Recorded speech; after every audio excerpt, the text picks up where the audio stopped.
O ganito ang buhay ng driver dito sa Hong Kong. Hindi ka pwedeng kumain sa restaurant. Kung gusto mo nang kumain sa mga restaurant, ganyan. Siyempre maghanap ka ngayon ng parking. Yung parking na may bayad. Hindi pwedeng, hindi basta-basta iniiwan mo yung sasakyan mo dito. Inulam natin, no? 35 lang to, dalawang ulam. Tapos kanin. Putok-batok, brad.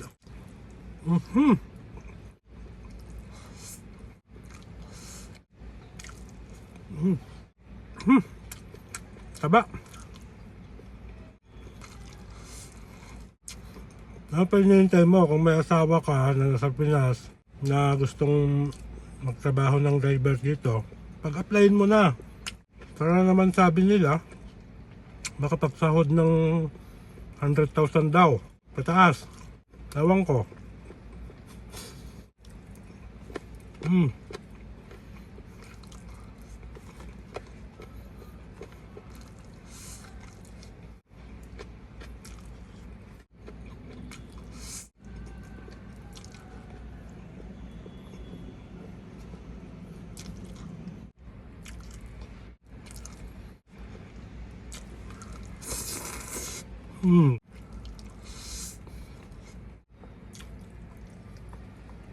Shit. Taba.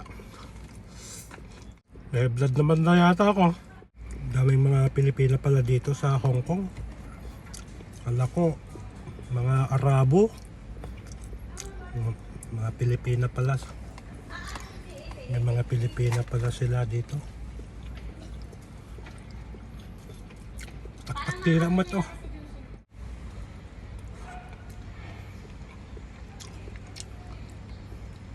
Puro lapayag ba yung nyawat na dyan eh? Saan yung payak makan natin? Not bad, nalukning. Kaya natin, my boss. See you guys.